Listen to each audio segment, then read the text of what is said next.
যে মহানবী সাল্লাল্লাহু আলাইহি ওয়াসাল্লাম সেখানে ঘোষণা দিয়েছেন যে সমস্ত পরিবারই হচ্ছে, সমস্ত সৃষ্টি হচ্ছে আল্লাহর পরিবার। অতএব যারা এই সৃষ্টির সঙ্গে, তাদের সৃষ্টির সঙ্গে ভালো ব্যবহার করে, উত্তম আদর্শ দেখায়, তারাই আল্লাহর কাছে সবচেয়ে মনোনীত। সুতরাং যদি আমরা আল্লাহকে সন্তুষ্টি করতে চাই, তাহলে এই সৃষ্টিকে আমাদেরকে ভালোবাসতে হবে। এটা আমাদের কোরআন এবং রাসূল পাক সাল্লাল্লাহু আলাইহি ওয়াসাল্লাম যে ইসলামের প্রতিষ্ঠাতা, তিনি আমাদেরকে শিখিয়েছেন। সুতরাং আমরা এই বিশ্বাসে, যেমন জামাতে আহমদিয়া সারা বিশ্বে আজকের এই বিশ্বাসকে ছড়িয়ে দিয়েছেন, যেমনটি মাওলানা সাহেব বলেছেন যে জামাতে আহমদিয়া এই আধ্যাত্মিক কথাটাকে মানুষের কাছে পৌঁছানোর জন্য যে মোটো ব্যবহার করে, যে নারা, যে স্লোগান, সেটা হচ্ছে love for all, hated for none. ভালোবাসা সবার তরে, ঘৃণা নহে কারো পরে। এই যে ভালোবাসা সবার তরে, ঘৃণা নয় কারো পরে, এটাই হচ্ছে ইসলামের মূলত শিক্ষা। আর সেই শিক্ষার আলোকে জামাতে আহমদিয়া সারা বিশ্বে আজকের এই কথা প্রকাশ করছেন। তাই আমি আপনাদের সামনে জামাতে আহমদিয়া প্রতিষ্ঠাতার একটা উক্তি আপনাদের সামনে রাখতে চাই।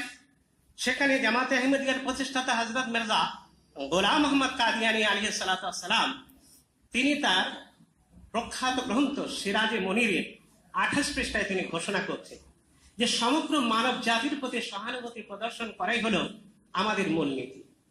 যদি কোনো ব্যক্তি তার প্রতিবেশী হিন্দুর ঘরে আগুন লাগতে দেখে,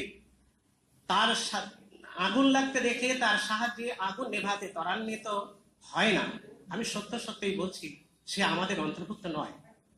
আবার তিনি বলছেন, আমার মান্যকারীদের মধ্যে যদি কোনো ব্যক্তি একজন খ্রিস্টানকে হত্যা করতে দেখে আর তাকে বাঁচাতে সে উদ্যত হয় না, আমি তোমাদের সত্যিই বলছি, সে আমাদের অন্তর্ভুক্ত নয়। আমি শপথ করে বলছি এবং সত্যই বলছি যে কোন জাতির সহিত আমার বিন্দুমাত্র শত্রুতা নেই। হ্যাঁ, যতদূর সম্ভব তাদের বিশ্বাসের সংশোধনই আমার মূল লক্ষ্য। যদি কেউ গালি দেয়, তা খোদার আদালত ভিন্ন অন্য কোথাও আমাদের সেই অভিযোগ থাকবে না। অন্যথায় মানব জাতির প্রতি সহানুভূতি প্রদর্শনই আমাদের মূল লক্ষ্য। এখন দেখা যায় যে আজকের যে বিশ্বে অশান্তি, আজকের বিশ্বে যে মানুষের ভেদাভেদ, মানুষের মধ্যে হানাহানি, মারামারি, কাটাকাটি, এগুলো কি? সেখানে বর্ণ বৈষম্য আসছে, সেখানে বিভিন্ন ধর্মের ধর্মীয় বিবাদ আমরা দেখতে পাই। এ হিন্দু ও মুসলমান, ও জৈন ও খ্রিস্টান, অতএব তারা ভিন্ন ভিন্ন, তাদের মধ্যে একে অপরের সঙ্গে কোনো মিল নেই।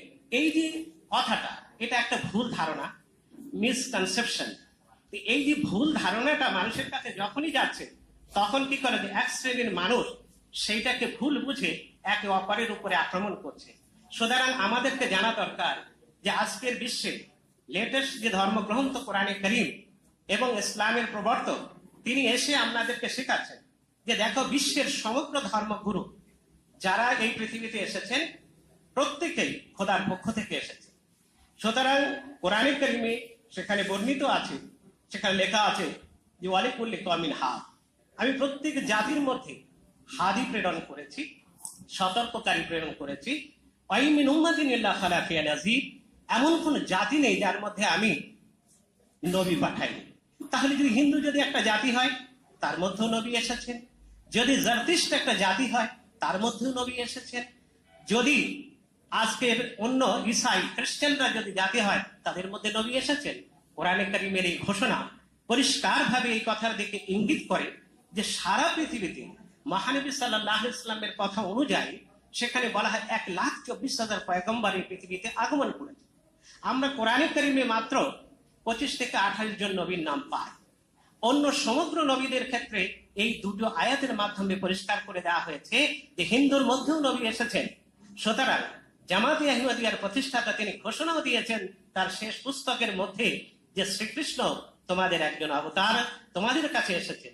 এমনকি মহানবী সাল্লাল্লাহু আলাইহি ওয়াসাল্লাম এর হাদিস পাক থেকে আমরা পাই, সেখানে পরিষ্কার দীপ্ত কণ্ঠে তিনি ঘোষণা করেছেন যে কানা ফিল হিন্দে নবিয়ান আসওয়াদু লাউনি ইসমুহু কাহলা, যে ভারতবর্ষে একজন অবতার এসেছিল, তার গায়ের রং ছিল কৃষ্ণবর্ণ, তার নাম ছিল কানা। এখন এই কৃষ্ণ কানাইয়া যদি শ্রীকৃষ্ণ হয়ে থাকে, তো মহানবী সাল্লাল্লাহু আলাইহি ওয়াসাল্লামের কথা অনুযায়ী তিনি এই ভারতবর্ষের একজন নবী ছিলেন। তেমনি হযরত রামচন্দ্র, তিনিও একজন নবী ছিলেন। গৌতম বুদ্ধ, তিনিও একজন নবী ছিলেন। সুতরাং আমাদেরকে এই শিক্ষা দেওয়া হচ্ছে যে প্রত্যেককে সম্মানের চোখে দেখো, সমগ্র ধর্মগুরুদেরকে তোমরা সম্মান করো, তার মান্যকারীদেরকে সম্মান করো। এই যে মূল নীতি, এই যে সোনালী নীতি, এই নীতিকে যদি আমরা ফলো করি এবং সমগ্র ধর্মের মানুষ এই নীতির উপর প্রতিষ্ঠিত হয় যে আমরা যে যে ধর্মের হোক না কেন, তাদের মধ্যে যে গুরু এসেছে খোদার পক্ষ থেকে এসেছে, এক খোদার পক্ষ থেকে এসেছে, সে যে কথাগুলো বলছে সেগুলো খোদার পক্ষ থেকেই বলেছেন, তাহলে আমাদের মধ্যে এই মতানৈক্য থাকবে না, পৃথিবীতে এক শান্তির রাজত্ব প্রতিষ্ঠিত হবে। আরেকটি বিষয়ের দিকে আমি আপনাদেরকে ইঙ্গিত করতে চাই, যে মূল লক্ষ্য সেটা হচ্ছে যে আমাদের মধ্যে যে সমবিশ্বাস, সাদৃশ্যপূর্ণ যে বিশ্বাস, আমরা একে অপরকে তার মূল্য দেই না, যার জন্য আমাদের মধ্যে বৈষম্য আসে। শান্তি আর সম্প্রীতির মধ্যে যখনই আমরা যাব, তখন আমাদেরকে সেই সাদৃশ্যপূর্ণ বিষয়কে গুরুত্ব দিতে হবে। আর সেই সাদৃশ্যপূর্ণ বিষয় তাহলে যে আল্লাহ এক এবং দ্বিতীয়, এটা সকলের মধ্যে সাদৃশ্য। সে কিরকম ভাবে, আমরা যদি বেদ উঠাই, সেখানে আমরা দেখি সেখানে লেখা আছে একমেব দ্বিতীয়, এক ঈশ্বর দ্বিতীয় নাস্তিক। নাস্তিক কাকে বলা হয়? ন অস্তি যাহা, যার কোনো অস্তিত্ব নেই, অর্থাৎ ঈশ্বর ভিন্ন কাহার অস্তিত্ব নেই, এটা বেদ শেখায়। ঠিক তেমনি আমরা যখন বাইবেল উঠাই, সেখানে আমরা দেখি সেখানে লেখা আছে there is no God but Allah, Allah ছাড়া কোনো উপাস্য নেই। কোরআন খুলছি, সেখানে লেখা আছে লা ইলাহা ইল্লাল্লাহ, লা মানে নেই, ইলা মানে উপাস্য, ইল্লা ব্যতীত, আল্লাহ আল্লাহ, আল্লাহ ব্যতীত কোনো উপাস্য নেই। সুতরাং এই যে তিনটি মহান ধর্মগ্রন্থ, সেখানে এক আল্লাহর কথা সেখানে বলা হয়। সুতরাং যখনই আমরা আমাদের মূল নীতি, যার যেখানে এক ঈশ্বর বা এক খোদার শিক্ষা দেওয়া হয়েছে, যখনই আমরা এক নীতির উপরে আসবো, তখন কিন্তু আমাদের মধ্যে আমাদের যে বিশ্বাস এক হবে।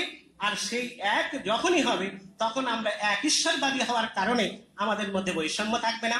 আমরা যদি দুই ভাই হই আর আমাদের মধ্যে ঝগড়া হয়, আমরা যদি শান্তিকামী হই অর্থাৎ সুসন্তান হই, তাহলে আমরা সেই বিবাদ থেকে দূরে থাকব। সুতরাং রসুল পাক সাল্লাল্লাহু আলাইহি ওয়াসাল্লাম তার নিজের জীবদ্দশায় এই বিভেদকে দূর করার জন্য বাস্তবে তিনি কিছু উদাহরণ রেখে গেছেন। এক দুটো উদাহরণ আমি আপনাদের সামনে রাখি। যে একবার নাজরানের কিছু খ্রিস্টান, তাদের মধ্যে বড় পাদ্রীও ছিল, হুজুর সাল্লাল্লাহু আলাইহি ওয়াসাল্লামের সঙ্গে বাক্য বিনিময়ের জন্য তিনি আসেন।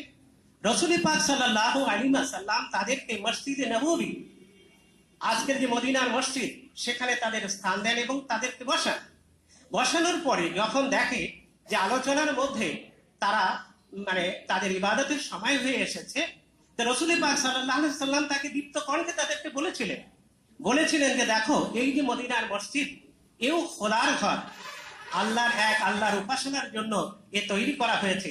যদি আপনারা চান আপনাদের পদ্ধতিতে এখানে এক আল্লাহর উপাসনা করতে পারেন।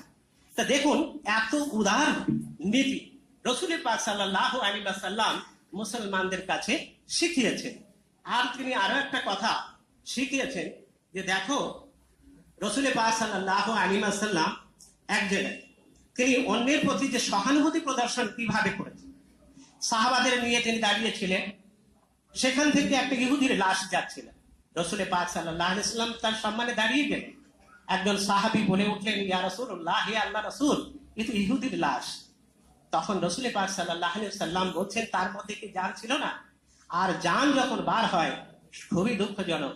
সুতরাং রসুল পাক সাল্লাল্লাহু আলাইহি ওয়াসাল্লামের যে ব্যথা তার মনের মধ্যে, একটা মখলুকের জন্য, খোদার সৃষ্টির জন্য যে ব্যথা তার চেহারা থেকে প্রকাশ পাচ্ছিল, সেই সাহাবীর বর্ণনা থেকে আজ আমরা সেটা উপলব্ধি করছি।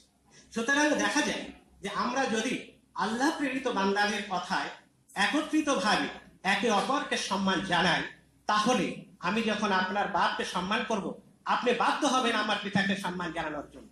সুতরাং ইসলাম আমাদেরকে শেখায় যে অন্য জাতির মধ্যে কোন রকমের বিভেদ বা কোনো ধরনের বিভাজন, এমন ধরনের কথা তোমরা আলোচনা করবে না, আর এমন ধরনের কথা তাদেরকে বলবে না।